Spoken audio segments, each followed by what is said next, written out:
Greetings, everybody. Welcome to the Wednesday, April 22nd, 2020 episode of Free Webinar Wednesdays. This is Eric Cook over here at WSI Digital, where we get to work with our clients and helping them connect with their clients online and engage through digital strategy. You can learn more about what we do here at WSI by visiting poweredbywsi.com. Today's show and all shows, as you may recall, those of you I see in the audience list, we've got some frequent flyers that have been on previous episodes. But today's show and all shows here at Free Webinar Wednesdays are recorded, made available at freewebinarwednesdays.com.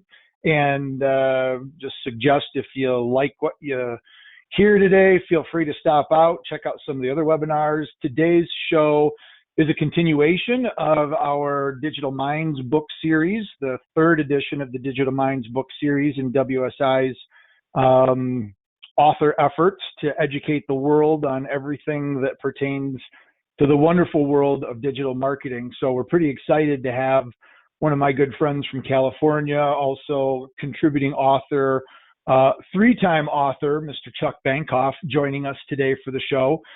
So those of you that are attending live, if you're listening to this on the recording, you can't really interact. But if you're listening live and you're with us today and you'd like to ask a question, a point of clarification, anything that you'd like to maybe just say hi to Chuck if you happen to know him, because I know that there's some WSI colleagues out there that join the show every once in a while, feel free to use the chat. I'll be keeping an eye on that. And as you probably know, if you've been on a Free Webinar Wednesdays in the past, we like to keep these very conversational and flowy. So look forward to hearing from our audience and hearing what you have to say. So you have Chuck's beautiful picture up there, but I will tell you, knowing Chuck and his lovely wife, Marcia, I wish it was Marcia's picture because much like myself, Chuck married above his fighting weight, but it's always good to have a powerful and much better equipped spouse behind you as a consultant. And I also said during the preamble that I would also draw attention to the fact that if anybody out there wants to get on Chuck's good side, find the most expensive bottle of scotch and send it his way. He's a big fan. So Chuck and I have known each other through the WSI network for years. Chuck is a consummate educator. He frequently speaks at our global conventions and conferences and is a giver of knowledge and has written 3 chapters for the Digital Minds book over the 3 episodes, or I guess editions would be a better way of saying it, like myself, and so excited. Anytime somebody even mentions the word conversion and page optimization, Chuck's mind just springs right into my, Chuck's name springs into my mind. This is a live show, so when I trip on my tongue, you're going to hear it. So, Chuck, without further ado, I would love to turn the presentation over to you. If you'd like to tell folks a little bit more about yourself and kind of all the cool stuff that you do over at Creative Web Works, and then we'll jump into today's topic. Sure. Well, first of all, I'm looking at that picture. I'm going, wow, those were like the good old days, like last month. You know, I mean, I don't know where a guy can find a haircut around this place, but I suspect, like me, you've got a little bit more facial hair, and your hair's a little longer now. Yeah, I look like Howard Hughes after about 2 years of seclusion. But yeah, and yeah, sure, yeah, and you did bring up a good point where I could be bribed by quality scotch. Absolutely. As a matter of fact, I actually I won an award for ordering the most expensive drink during a what do you call it, mastermind group. Like, well, it was all included, and I order a glass of scotch, and they said, well, do you want the 12-year-old Macallan or the 18? I'm going, well, the 18, right? Next day they had my picture, this picture actually, everyone they were giving out gag awards, and mine was for ordering the most expensive drink. So I'm surprised you didn't say, don't you have a 30-year that I could get? I don't know. Too funny. All right. Well, anyway, so thanks, Eric. Eric and I have known each other for like almost from day one, and we work together.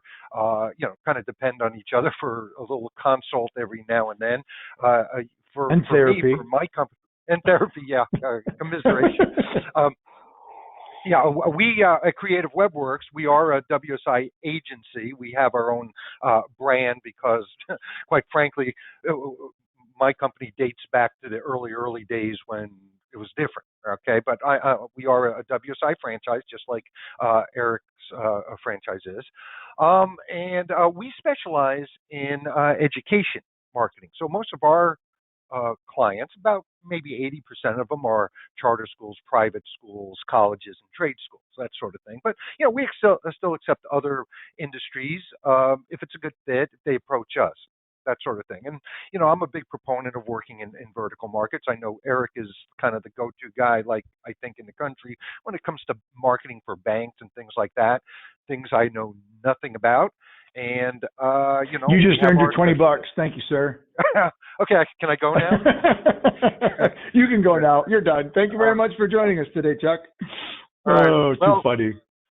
Well, swiftly moving along. Okay, so I'm not going to read the agenda, but the big picture here is, and this there's a slide coming up. It's going to be the center point of the slide, not this next one, right? But it's really about why you have to be more concerned, at least in the beginning, on conversions, website conversions, than driving traffic to it, right?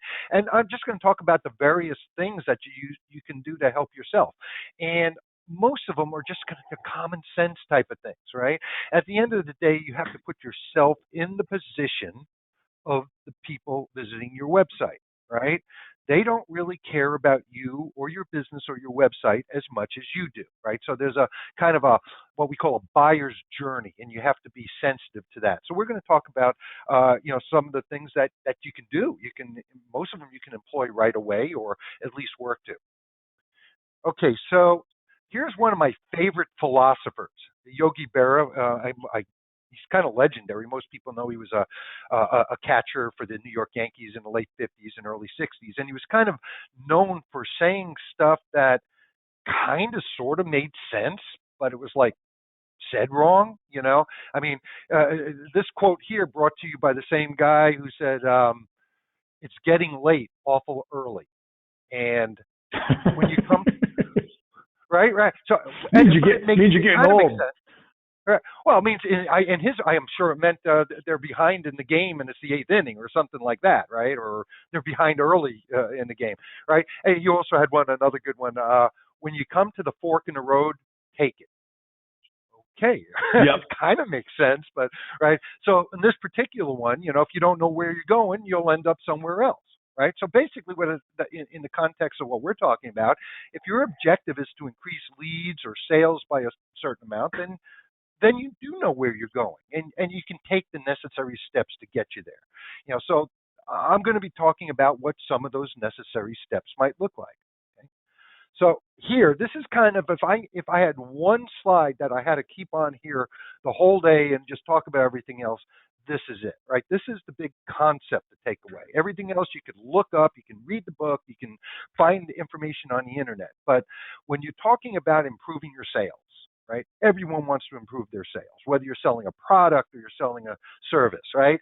You can do it by, if you have a consistent conversion rate, like say 1%, right?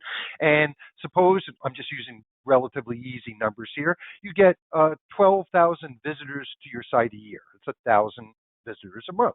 And so by the end of the year after year, you can expect, generally speaking, you get 120 customers if your conversion rate is 1%. But what if you need 360 customers? That's what your financial goals are. Well, how do you do that? Well, there are three ways. One, the obvious way, well, your conversion rate is 1%, right? And 12,000 visitors get you 120 customers. Well, all you need to do is get 36,000 visitors, and voila, you'll have your 360 customers. Well, problem is, that's expensive.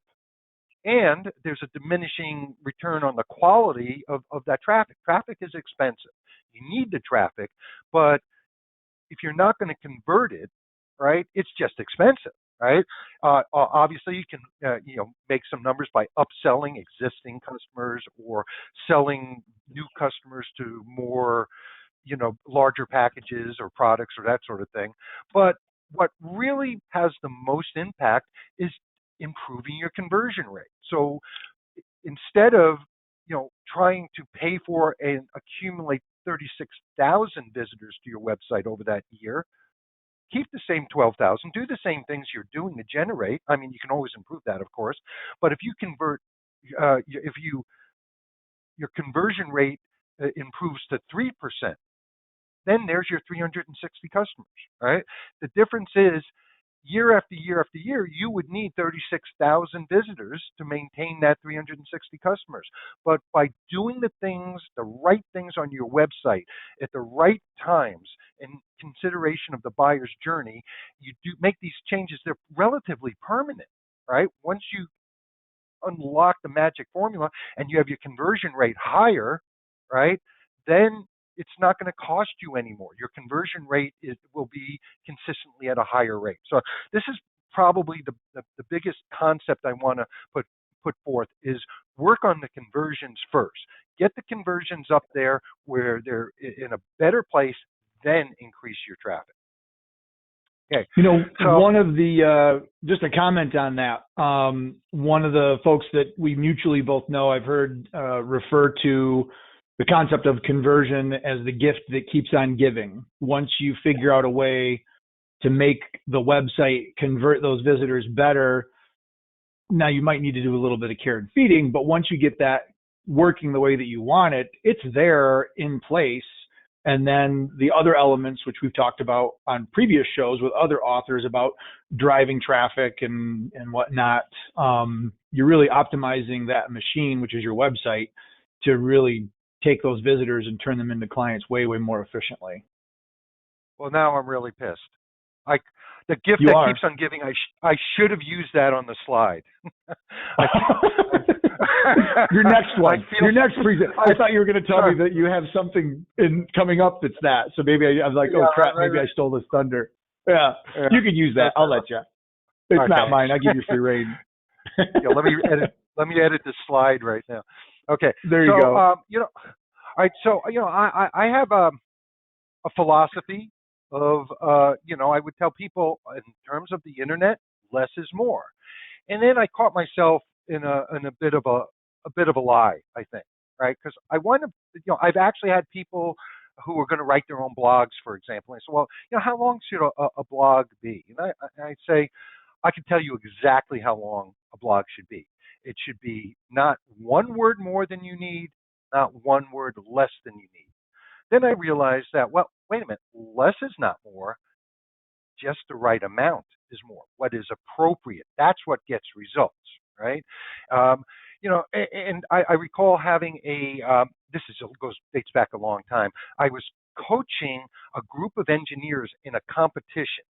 The competition, you had 12 minutes, not 12 minutes and 1 second, 12 minutes for this whole group to make their presentation. And we sat down at a table, did a read through, and the initial presentation, I had to time it, of course, was like 26 minutes, right? We only had 12, right? And plus they're engineers and they're putting me in a coma in the first place, right? So I said, wait a minute, guys, this is all this necessary? Oh yeah, this is important information. And go, well, for example, that page you read over there, what were you trying to say? He goes, well, I was just trying to say ta-da, ta-da, ta-da, ta-da. I go, then say it like that, right? That's what you need to say. You need to look at all of this fluff, pick out the main points, right? Remember, the people coming to your website have the attention span of a goldfish, right? They're not, again, they don't love your website like you love your website. They want what they want, and they don't have time. People don't read on the internet. They scan. They see headlines and images and bullet points. If they like what they see, then they'll read more, right? So your objective is to comb through your copy and try to make it as succinct as you can. Get rid of everything that doesn't make a point, right? The other failure mode is asking for too much too soon, right? So, I always think of it as your visitors, you're flirting. Think of the dating world. You're flirting with them. They haven't really addressed you. They haven't contacted you. They haven't talked to you. You're flirting, right?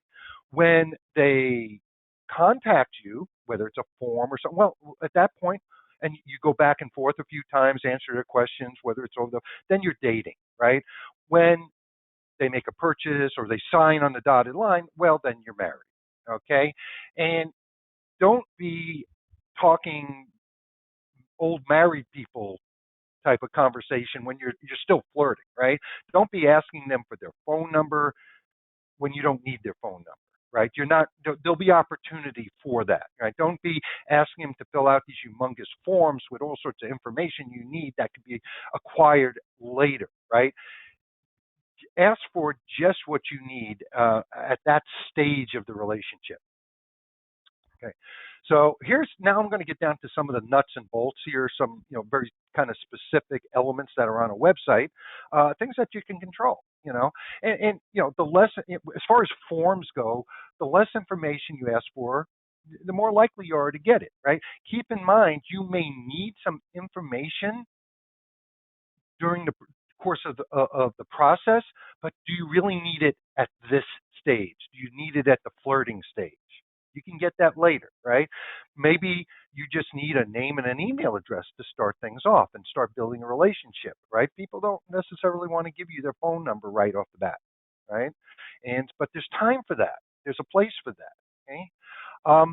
Now, there is an exception to longer forms, and that's when you want to use it as a screening process. That's when the cost of processing these leads exceeds the value of the lead. So you might say, all right, I don't want all these random forms coming in from unqualified people, so maybe I am going to ask for a higher level of commitment so that just the serious prospects will make it through to us and we can process them. So you can actually, there is a use for longer, more comprehensive forms. But when you're just trying to start the process off, you want to keep the forms just to what you really need.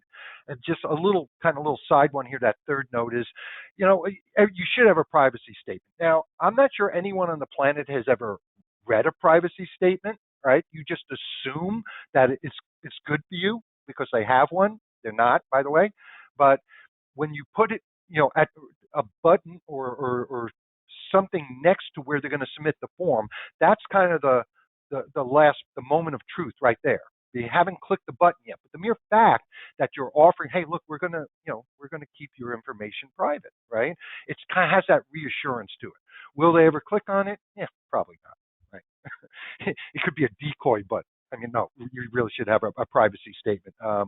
But that would be the place to put it, just as that last moment of reassurance. Okay? All right, pop-ups. Now, pop-ups can be annoying, but they're more annoying when you misuse them. So for me, this is kind of a pet peeve of mine, not only as a marketer, but as a consumer, right? I go to a website. I mean, I've never been to this website before. Maybe I click on a Facebook ad, or I did a search on Google and I go to the website because there's something that potentially might interest me. And I get there and the website itself is covered up with, hey, join our newsletter. Why would I join your newsletter? I don't even know what you do. I haven't even seen the website yet. That is the wrong way to do it, right? I've talked to clients who do, and this happens a lot. Someone builds a website, they put the pop-up there, and they don't think it through. And I'll ask, well, how many people are on your contact list from this? Well, nobody.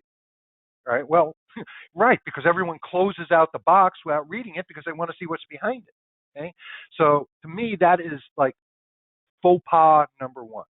Okay, so you got to understand that there are different ways to trigger the pop-up. Okay, so for example, you could time it, right? So it might be after X number of seconds being on the website where people at least got the lay of the land. They started reading a little bit about what you do, and then if you can pop something up, and maybe it'll be interesting to them, right? It's not my favorite because you don't know what people are doing. How many seconds is the right amount of seconds to delay it? But it's better than just having it covered up in the first place. Another way of doing it is when you reach a certain point, when you're scrolling and they reach a certain point. That's, I think, a little bit better, right? Because that means you've shown some degree of interest as you move down the page, and what pops up might be appropriate from something that they allegedly just read, a headline or something like that. But for me, for the most part, we use something called intent to exit. That's when someone is, there's no annoying pop-up. They read through the page, but when they take their mouse and they move it up to either hit the back button or the navigation to go to another page, that's when it pops up. Why then? Well, because they've had an opportunity to read everything you've shown them, if they wanted, right? And because they're intending to exit, you have nothing to lose at that point, right? So to me, that's always, not always, but for the majority of the time, that would be my option, right? You can also opt to not put a pop-up on every page, or put different pop-ups on different pages depending on where they are in the buyer's journey. Okay, so maybe somewhere farther down the funnel, you may invite them to a webinar, but more on top, like higher up in the earlier stages, you might offer them a free guide or something like that. So, be choosy, make sure it's worthwhile. Does anyone really want your newsletter? I mean, if you're a plumber and I need a plumber, it's because I have a leak. I'm not going to be interested in, Plumber Today magazine or anything like that, right? However, I know a lot of people on the call are in the financial industries, and, I might be interested in keeping up on legislation that might affect my investments or things like that. That's a different thing. The right people might want, your new. I'm just picking on newsletters here, but the bottom line is it worthwhile? So, the final point here is just look. Don't be annoying. It's not going to help you. Don't just throw up a flyer and hope that someone fills in your form for something that doesn't really show value. Okay. Something we're using more increasingly, I know Eric is as well, is live chat and chat bots, right? The chat bot is kind of a form of artificial intelligence, right? So rule number one is don't try and make people think your bot is a real person. A few years back when this started to become popular, people made some attempts like that, but you can only keep the charade up so long. It's pointless. People know it's a bot, and it's okay. They can interact with a bot, get what they want, and presumably a real person will, if they're available, will join in, right? Another tip is to segregate users right from the start when it pops up. I'll give you an example.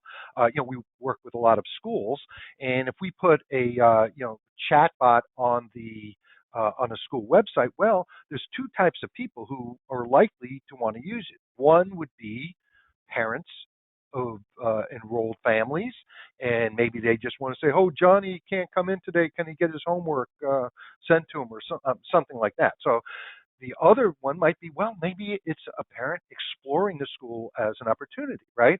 And so what you'd want to do is you want to determine that right away and basically ask them, hi, how can we help you? Or, are you looking for help for your existing student? And that might be one choice for them to click on. And the other would be, hey, are you interested in learning more about our school? And by clicking on one or the other, you'd go down one path or the other. You can offer lead magnets or like a guide or an ebook or something like that. That could be part of the artificial intelligence, the conversation it has, right? And by doing that, well, then presumably you'll take them to a place where they can download something after they give you their name and their email address. Now you can contact them, okay? And speaking of that, we started using Facebook Messenger as a chatbot more. The reason being that with a regular chatbot, if people don't voluntarily leave their information, say you're not there, right, and the chatbot is basically babysitting them. If people don't voluntarily leave their information and they leave, they're gone. You don't know who they were, right? But when you use Facebook Messenger, you may not know who they are, but Facebook does. They're logged in, and Facebook knows who they are, and that gives you the opportunity for, I think, 24 hours you have to contact them, to get back to them. And if they interact with you, you get another 24 hours, and as you start, they become what's called a subscriber. Okay, and so that's kind of I would say, fine tuning the process a little bit. And at the end of the day, all this artificial intelligence stuff is really good because it works for you while you're not around. But at the end of the day, live chat, actually having a like texting back and forth conversation. Of course, the objective is to get off of text and get on the phone or whatever the next step in the process is. But nothing beats an actual live interaction. So here's an example. The one on the left is something that's like kind of, this has been kind of fudged purposely to look bad. The one on the right is an actual screenshot, right? So the one on the left, hey there, friend, I'm Larry, that chatbot spelled wrong. Ask me anything that's spelled wrong, and I'll try to answer, right? The one on the right is from an actual news organization, and it says, hi from news. I'm here to bring you the most important news of the day. There's a lot going on in the world. I can send you daily updates with top stories, or you can message me directly about a topic you're interested in, like politics, tech, and I'll send you the latest. Okay, let's get started. Here are some options with a little arrow pointing down, and you can opt in for daily updates, breaking news, or specific topics. Okay, so which one do you think would really get more interaction? Okay, something that actually has an objective, or something is like, just ask me something which I won't be able to answer because I have no idea what you're going to ask me. All right, some more conversion stuff here. Video is becoming more and more important. People are getting lazier and lazier. They're going to watch video instead of reading. Generally speaking, shorter videos are probably better than one long one. If you do have a longer video, I mean, you can have it edited down into multiple videos. They're more likely to be seen through to the end. People are more likely to invest, 30 seconds to a minute than they are for 10 minutes. Okay, an exception could be, there's this age-old infomercial type of style, which is a whole other thing. But that's where you have to have some pretty good, compelling script and pretty, I think, relatively slick, well-edited production. Okay, things like phone video or computer video, they can be effective for all sorts of testimonies wherever a real person makes a difference. A testimonial from a client or a customer, right? A phone video works fine for that, right? It doesn't have to be polished because it looks real, and real beats polished. And there's all sorts of different ways to use video. It's not always just a talking head. You do. I put a few in the bullet points here. You use time lapse if you were going to do, say, an unpackaging video or an assembly video. Drone footage is something we use for. We work with a lot of schools, and some of them have beautiful campuses, and it's a great to do. I mean, really enticing to have that aerial view of this beautiful wooded area, that sort of thing. So there's all sorts of different things that you could do with video. You can Google ideas. I think, as a matter of fact, in the book, the Digital Minds book, there's a whole chapter on video. Okay. All right, so building credibility, right? So some of the things that are really powerful is when you're talking about something that you have experience in a specific industry, or if the results you got, the way you got the results, things like that, builds a high degree of confidence in you, your product, your company, where you can actually kind of lay out, hey, here's what we did, here's the results we got. Testimonials are great, but the difference between a testimonial and a review is a testimonial is written, right? And maybe you take it and you put it on your website, and maybe it says, greatest company since sliced bread, J. Smith, Tucson, Arizona. I'm going, well, I don't know if that's real. I mean, it's better than not having it on there, but maybe I'll believe it, maybe I won't. But if you use reviews, actual legit review sites like Google My Business or LinkedIn, where you can leave recommendations, things like that, you have to actually have a profile. Okay, so it's not impossible, but it's way harder to fake, right? So it has an inherent sense of legitimacy. Okay, and then of course trust icons, things like from the Better Business Bureau, badges, awards, things like that. Okay, but the number one trust icon is really your phone number, right? People want to know that you're actually there and available to talk with them, right? Even if they don't talk with you, even if they never call, even if no one ever calls, the mere fact that they can call is kind of reassuring. Okay. All right. So calls to action. Okay. Let me see here. I'm taking a pause because. Okay. All right. So Eric's back with us. I didn't even miss him. Sorry, Eric. Didn't even miss me, did you? No. I just kept on going. Hey, shouldn't he have interrupted me by now? I have no. You're on a roll, so I don't want to interrupt you. You're rocking and rolling. I don't want to break your stride, man. Yeah. Okay. All right. Well, anyway, so if I just keep talking, I don't give them an edge to get in there. So I just gotta take a deep breath before I start. All right. We wrestle over the microphones at meetings, just so everybody's fully aware. Yeah. Neither one of us are shy from getting up in front of an audience and talking for a little bit. Yeah. But I don't know. Yeah, that's my theory as well. Is like I don't really want to say anything, but as long as I'm talking now. I do have other things on my mind. Absolutely. Right. So yeah.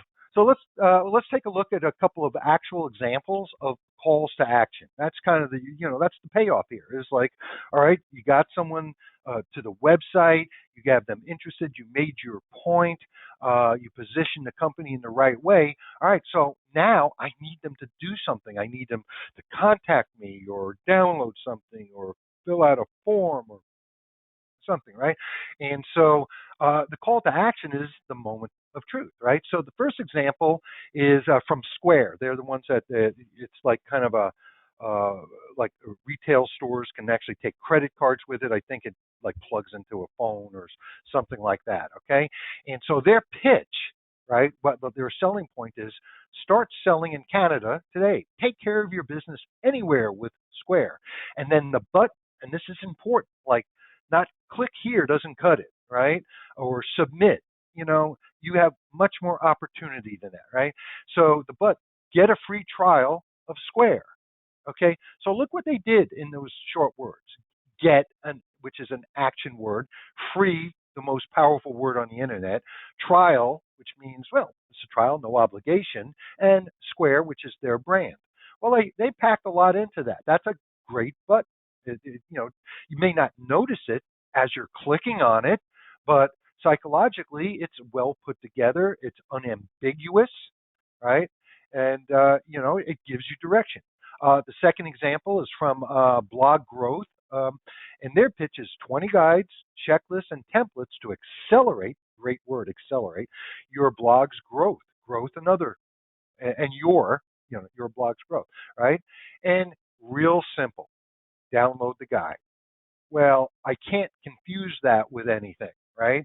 This is it. The download is it's a command. It's an action word. The guide is what I'm getting, right? And it works in its simplicity. It's actually telling me what to do. Here you go. Download the guide, right? The third one, Pipe Drive. Take control of your sales process. Try it free! Exclamation point in the right place, and get started free. But just like download the guide, this is even better because it has the word free, right? Free, powerful word. Okay, it may appear to be overused, but it's the ultimate no obligation. What do I have to lose word? Okay, so I'm going to show you some examples of pop-ups which are the calls to action. So this first one is for one of our clients. It's Ocean Point Dental Academy, right? And as we're leaving, meaning the intent to exit pop-up, right? All right, I've looked through the website. I've scrolled through it. This is just a screenshot, of course. All right, I'm just about ready to leave, and it says, wait, don't miss your chance to ask us all of your questions at our next virtual open house. And it's got a counter. When this thing is live and not a screenshot, the seconds are counting down, right? And the days are counting down. And so it has an implied a sense of urgency because the the seconds are ticking away. I don't want to miss this opportunity. Okay, and we didn't just shove this in front of someone as they're leaving. Okay, same here. This is from one of the pages on our website. This is a section, our school section. We offer something called a digital marketing blueprint for schools. As someone is leaving, they go, wait, don't leave empty-handed. Thanks for stopping by. I invite you to download one of our hand-picked guides from our school marketing resource library. They click on that. They go to a page with a variety of different things they can download for free, sort of for free, because we do ask for their contact information. Not a lot. Name and email address, right? They go into our database, and that triggers our what's called a workflow, meaning a series of emails that they get, in our case, every Tuesday, and they get one of our school marketing quick tips, right? So, bam, it's easy. They read, they were leaving, whether they had already chatted with us, look at the lower right-hand corner, or called us, the phone number's up on top. Either way, we're giving them an opportunity to endear ourselves to them by offering them something for free and getting into our contact database. Okay. So here, CTA, call to action, best practices. So first, I remember when I first started. This was 2000. Year 2000 is when I got involved with digital marketing, and this is ironic in retrospect, but the first place I advertised was the Yellow Pages. Right? We do internet, but I'm advertising on the Yellow Pages, right? Not actually as bad as it sounds, because there aren't that many people on the internet, but a lot of the people I were targeting were in the Yellow Pages, right? And I'd never done anything like that before. So I call them up at the Yellow Pages and go, well, how do I put an ad together? She goes, well, just go to the section, where you'd be listed under advertising, and just see what everyone else is doing and do that. I'm thinking, that's the stupidest thing I ever heard, right? So I'm going to go where my competitors are and try and blend in and not be noticed, right? So translate that now to website development. I've had customers say, well, that button doesn't match the colors on the rest of the site. Well, yeah, because we want people to notice it. It's function over form. We want that button to stand out, right? We don't want it to blend in. This isn't a picture. We're not going to take a screenshot and hang it up on the wall, right? We want someone to take action. To do that, their eyes have to be attracted to what we want them to do, okay? So, you got to make it easy to notice whatever your call to action is. You want to keep the call to action above the fold. The fold is the point in the screen where you have to scroll down to see what's underneath it. Just a little fun fact here, that they call it the fold. It dates back to newspapers on a newsstand when, like, the New York Times was folded in half. It was sitting there, and you can read the headline on the top part, but you can't read what's underneath it until you pick up the magazine and the newspaper and unfold it, right? So that's where you want to put your most eye-catching, most important headline above the fold. Well, the same thing rings true today, right, on the websites, right?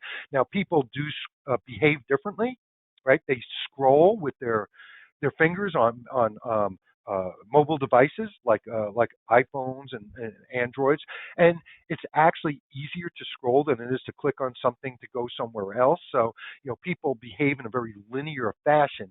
Still, you want your call to action to be above the fold, but also you want to put it, it's okay to repeat it in different sections of the same page. As they scroll down to lower parts of that page, it's perfectly okay to show them that same call to action again, not a different call to action, right? You don't want too many calls to action on one page. You don't want to confuse things. You don't want distractions, right? You want to use action-oriented words. So generally, less is more, as I was saying, the right amount is more. If you can keep the button text between 2 to 5 words, that'd be ideal. Things like download now, sign up free, book a demo. They're unambiguous, and they give specific direction. The other thing you want to do is use first-person voice. So research indicates that download my ebook is more effective than download your ebook. Okay, little nuances like that. These things are well within your control. Timing, of course. You don't want to have the call to action to do something before people are ready. Okay, so why would someone sign up for our webinar unless they've reached a certain point in the process? Why would they download an ebook or enroll themselves in my newsletter until I've actually read through certain things I need them to see first? So your call to action shouldn't be necessarily, it could be everywhere. It depends on the product and the industry, but it really should be in what's the right place in the buyer's journey. And then, when appropriate, create a sense of fear of missing out, FOMO. Okay, scarcity, things like that. When I was showing you the previous slide with um, the webinar with the counter ticking down, well, that's a fear of missing out. That counter is that's going to go away. It could be an offer that ends at the end of month or by midnight or something like that. So you don't want it to be so obvious and so ridiculous. I have actually been to websites that have counters on it, and when I go ahead, I refresh the page, the counter just starts over again. So it's a bogus counter, but it's just something I do because I'm curious about stuff like that. So, all right. So now let's talk about stuff that you can do to undermine your own efforts, right? I call them campaign killers, right? So number one is just too much anything, too much text. I don't want to belabor the point. I brought it up several times that less is more, just the right amount is more. Um, people don't read on the internet; they scan. I said this earlier. They see headlines, images, and bullet points. They like what they see; they'll read more. Right? Concise, to the point, no fluff. Don't add text just because you look at it and you go, the page doesn't look balanced. There isn't enough text on here. So let me kind of fluff this thing up just because I need the page to look better. Well, redesign the page then. Don't just put fluffy stuff in there. Don't put information that they don't care about yet, right? Maybe you take that information, put it somewhere else, put it in an FAQ section or something like that. Too many links. Oh, these are horrible distractions sometimes.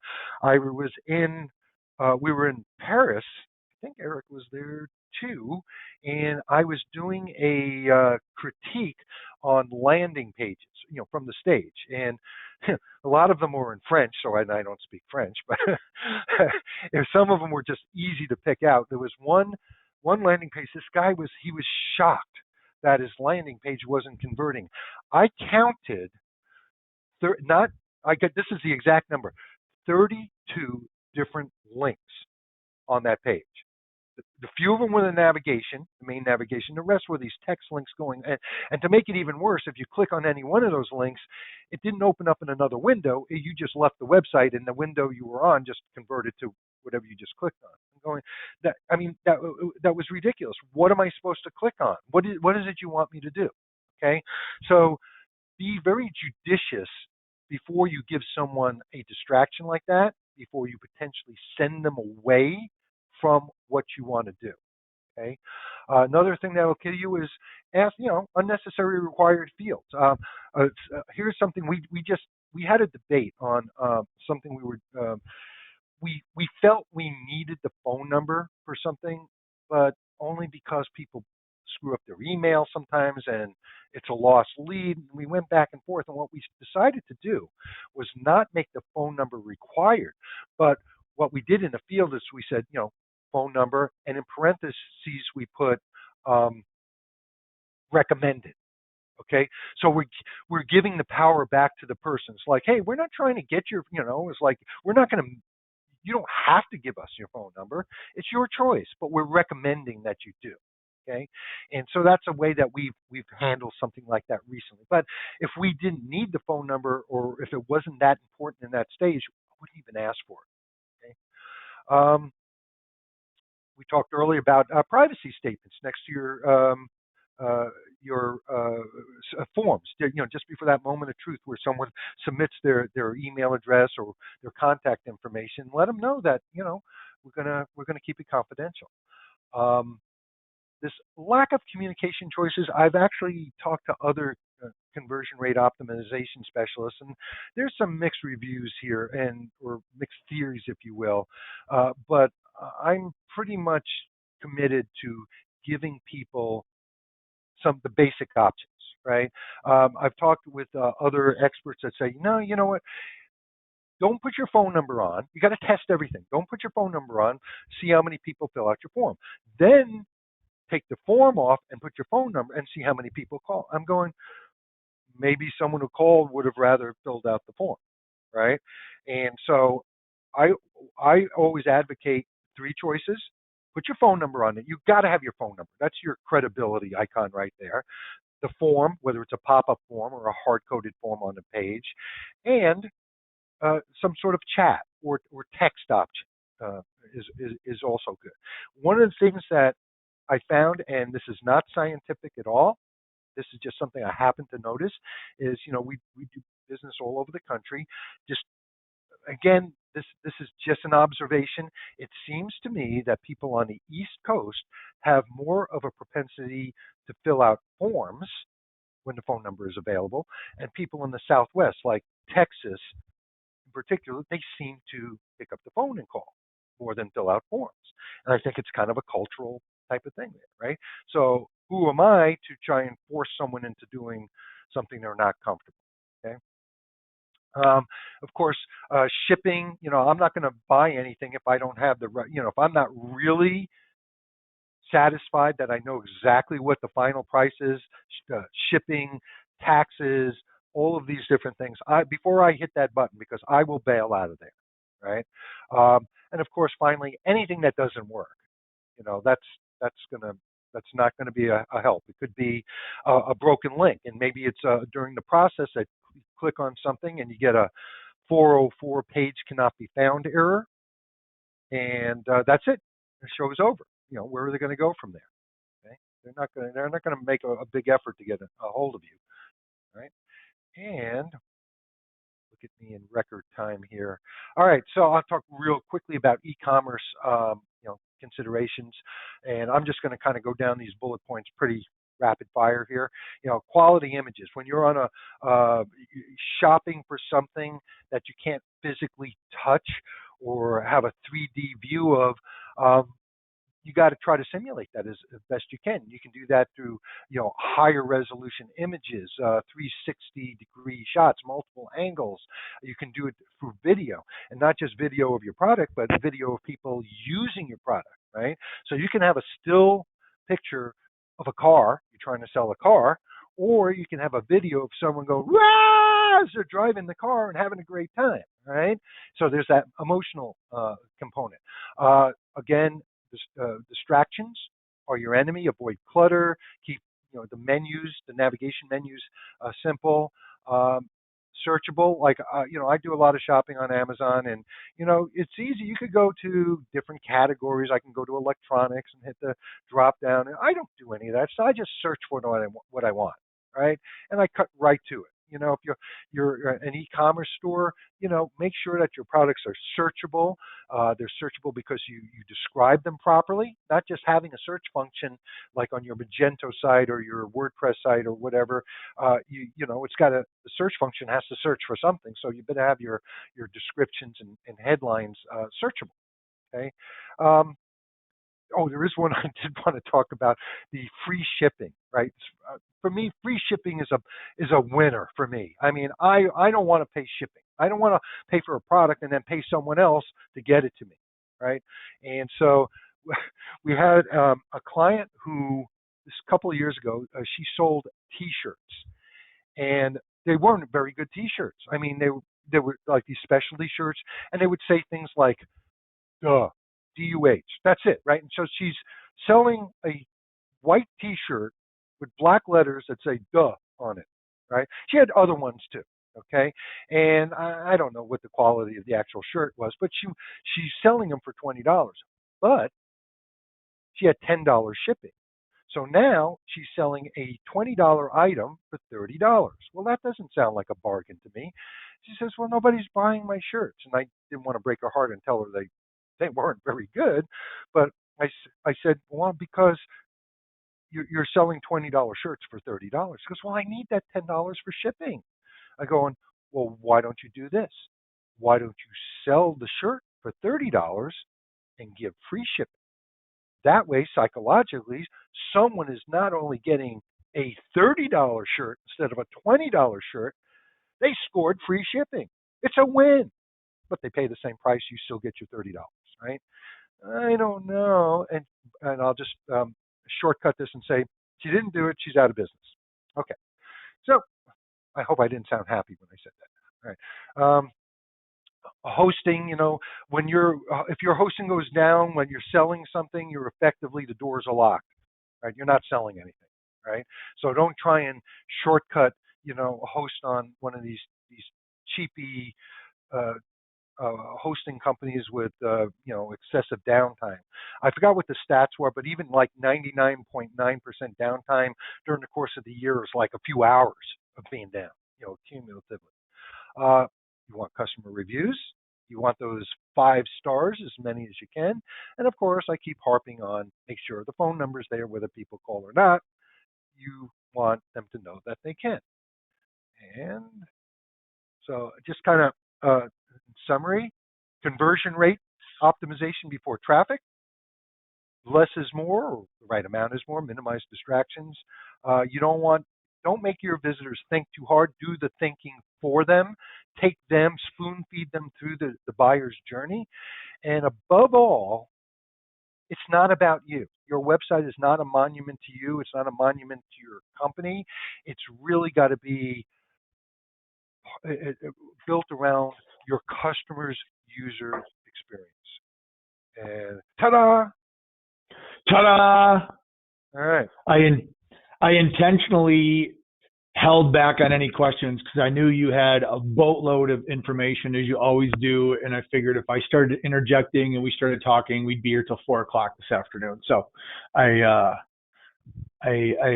commending myself on the restraint, but I do have a couple of questions here that would like to jump into, if you don't mind. I'm here for you, baby. Yeah, that's what I was hoping you'd say. First off, yeah, big thumbs up on chatbots.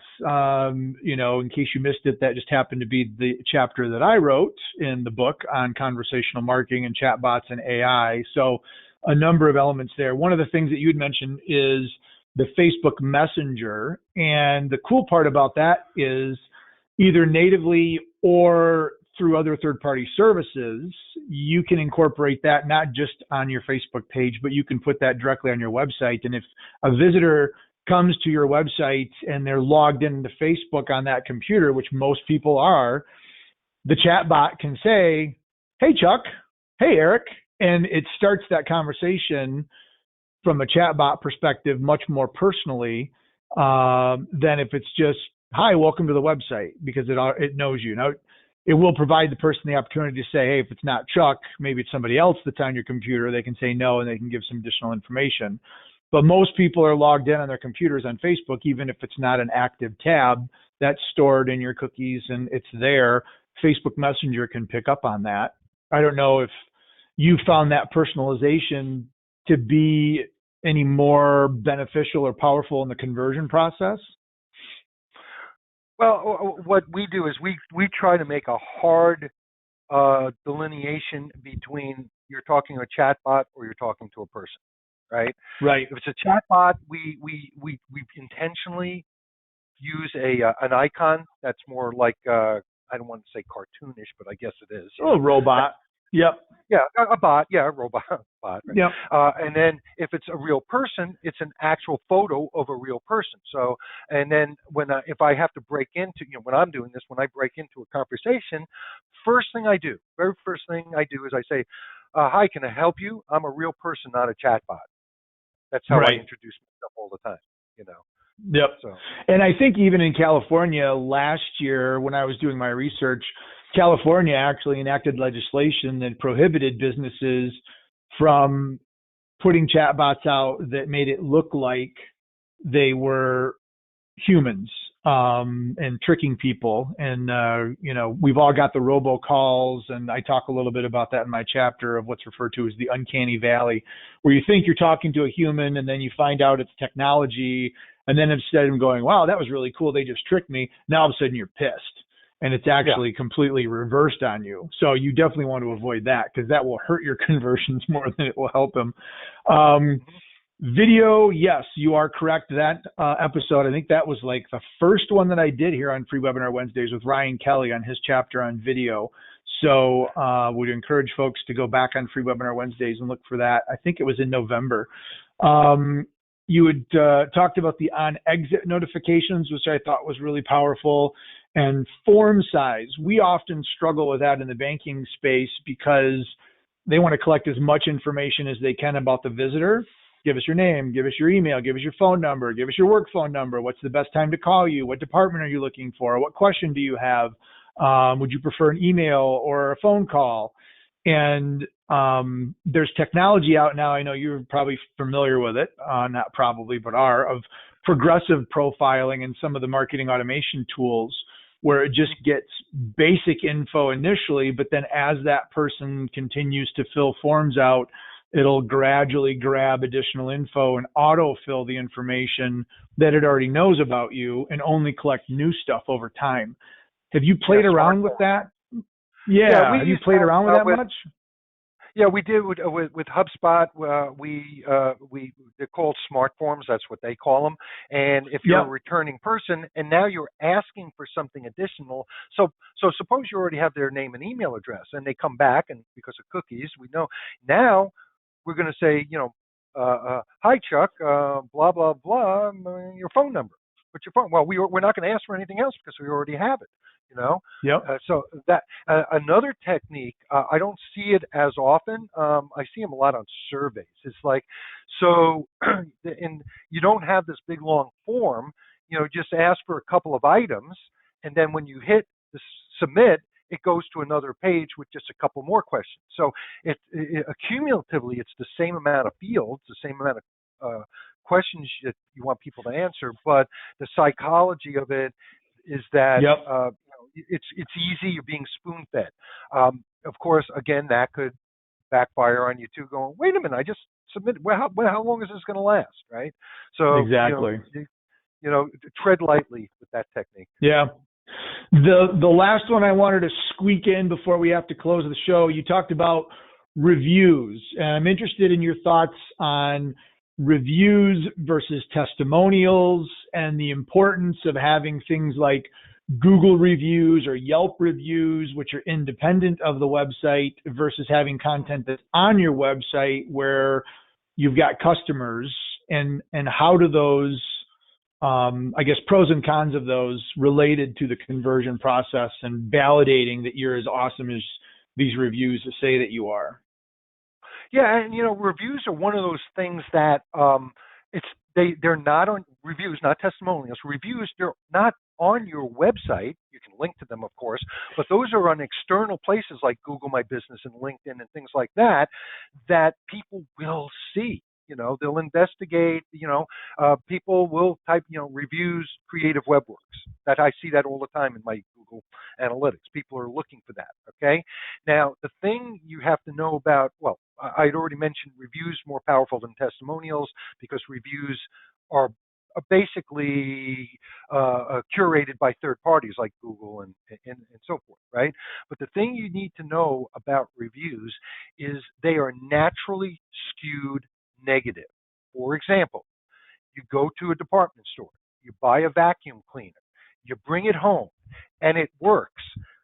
You go, woohoo, my vacuum cleaner sucks, and that's a great thing because it's a vacuum cleaner, and I'm going to go write a review on Yelp, Probably not, but if that same vacuum cleaner, you unbox it, it doesn't work, you bring it back to the department store, the customer support person is rude to you, you don't get satisfaction, that's when you're going to go write a review, and it's not going to be pretty.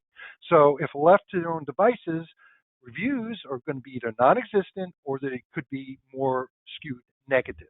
Okay, so you have to reshuffle the deck by being proactive and asking for reviews, not influencing influencing someone on, hey, if you're not going to write a 5-star review, just if you do me a favor and skip it. You can't do that. You probably get away with it, but it's against everyone's guidelines. But just if you have a good service, you expect good reviews, you deserve good reviews, ask for reviews. All right? I think that's essential. Cool. Good. Tons of stuff.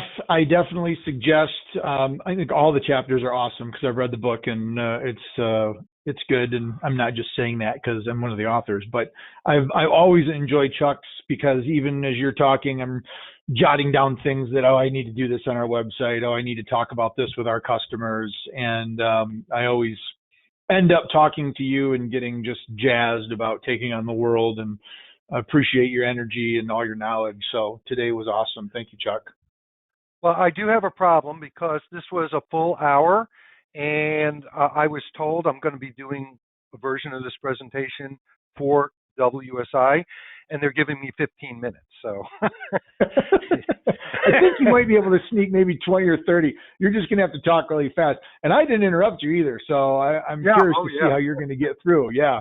So I will wish you luck. I'll be in the audience rooting for you. So, and I see you've got the link there.